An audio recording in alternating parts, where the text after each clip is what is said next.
Kami dari Universitas Abdurrahman jurusan Ilmu Komunikasi akan menjelaskan tentang salah satu materi mata kuliah komunikasi bisnis. Nah, kali ini kita materinya adalah tentang negosiasi dan manajemen konflik. Oke deh, di sini ada saya Putri Ayu dan juga Saya Windy Wulandari dari Ilmu Komunikasi Abdurrahman University. Ya, bahasa Inggris.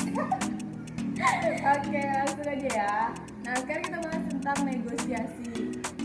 Nah, secara umum nih teman-teman, apa sih itu negosiasi? Pasti yang terpikir kita tuh negosiasi adalah suatu cara untuk mencapai suatu kesepakatan melalui diskusi formal. Negosiasi bukan cara untuk saling menyelesaikan tujuan yang berbeda dan juga bertentangan. Nah, namun di dalam ilmunya, negosiasi itu adalah perundingan proses mencapai kepuasan bersama melalui diskusi dan tawar-menawar untuk menyelesaikan perselisihan, mengubah perjanjian atau juga persyaratan. Nah, di dalamnya itu agar mencapai persetujuan yang sama dan juga hasilnya dari kedua pihak ini saling menguntungkan atau juga ada perjanjian dalam jangka panjang. Nah, gimana sih proses negosiasi itu? Yang pertama nih, dari pihak yang menyampaikan maksud dan juga adanya negosiasi itu menyampaikan kalimat yang santun, jelas dan juga terperinci masalahnya itu apa. Terus dari pihak mitra yang itu selanjutnya itu menyangga mitra bicaranya dengan santun juga dan juga tetap menghargai maksud dari pihak pertama. Nah, selanjutnya dari balasan pemilik program menyampaikan mitra secara bicara yang baik dan dengan alasan yang logis, terjadinya pembahasan dan juga kesepakatan yang terlaksana program tersebut hingga mencapai dari maksud dari negosiasi tersebut. Nah, gimana sih step-stepnya atau cara melobi dari cara negosiasi ini? Yang pertama, kita itu harus perkenalan. Kita harus mengerti bagaimana orang yang bakalan kita ajak itu negosiasi dia. Selanjutnya ada peninjauan umum, meninjau dari hasil-hasil apa yang akan terjadi dalam masalah konflik tersebut. Selanjutnya kita menelisik lagi latar belakang dari masalah-masalah yang menjadi konflik di dalam negosiasi tersebut. Selanjutnya itu pro forma pokok atau pokok persoalan. Barulah kita membahas persoalan apa nih yang menjadi selisih atau pertentangan di antara kedua belah pihak. Selanjutnya kita melakukan perundingan persoalan apa yang bakalan kita ambil tindakannya agar lebih baik ke depannya. Selanjutnya itu kompromi hingga penyelesaian masalah dan keberhasilan negosiasi di antara kedua belah pihak. Nah, dari keberhasilan negosiasi ini ada dua nih. Yang pertama itu negosiasi menang kalah. Salah satu pihak yang menang, salah satu yang kalah.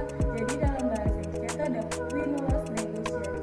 Jadi itu kelompoknya ada yang satu menang, ada yang satu yang kalah. Misalnya kayak contohnya dari kayak jual mobil, misalnya dari pihak pertama ingin menjual mobil dan kita pembelinya, itu kita tawar menawar dari pihak mobilnya, karena dia tawar menawar tentu kita yang menang, jadi mereka yang kalah. Selanjutnya ada negosiasi menang-menang, win-win negotiation, win-win negotiation, Win-win.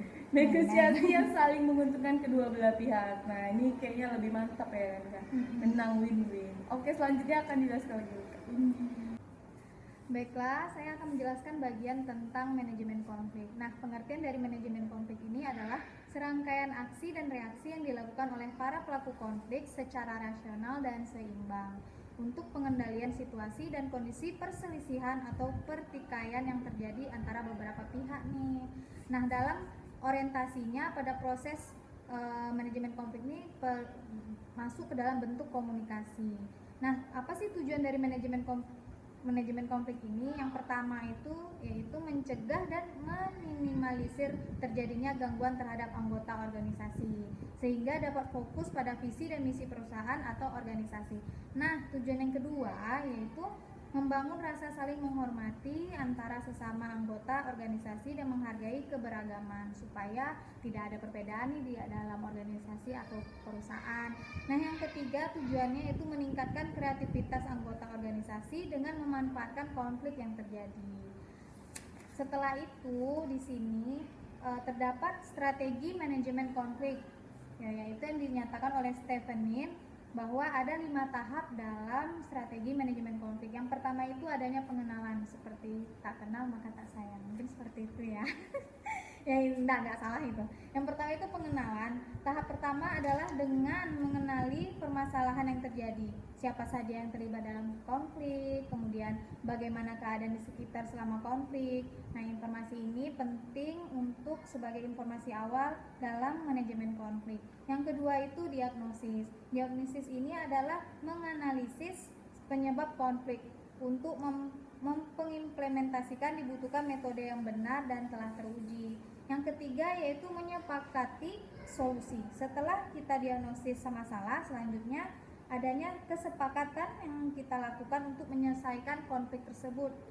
Solusi yang ditentukan harus dikompromikan oleh berbagai pihak yang berkonflik, dibantu oleh pihak penengah. Jadi kita tidak bisa nih menyepakati solusi hanya dengan sebelah pihak, harus kesepakatan bersama. Jadi yang terakhir, yang keempat bukan terakhir, yang keempat itu pelaksanaan. Setelah kita menyepakati solusi, tahap keempat adalah proses pelaksanaan kesepakatan yang telah dibuat. Setelah dibuat solusi ya harus dijalankan dong supaya konfliknya selesai. Yang kemudian itu evaluasi. Tahap terakhir ini adalah untuk mengevaluasi dan menilai apakah pelaksanaan kesepakatan tersebut berjalan dengan baik.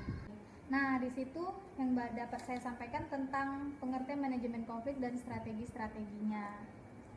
Nah, jadi teman-teman dari situ dapat kita simpulkan bahwa manajemen konflik dan juga negosiasi itu sangat penting dalam komunikasi dalam dunia bisnis, karena itu dapat menyelesaikan masalah-masalah yang terjadi miskomunikasi antara dua belah pihak.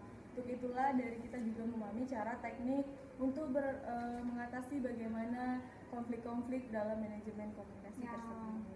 Dan pelajaran ini sangat penting dan biasanya manajemen konflik ini juga sangat diperlukan di perusahaan atau di organisasi-organisasi.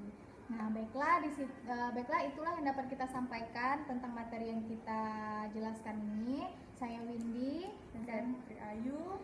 Kami pamit dan semoga puasanya lancar. Jangan lupa stay home. Tetap jaga kesehatan, pakai masker keluar. Semoga wabah ini cepat selesai. Amin. Dadah. Assalamualaikum. Waalaikumsalam.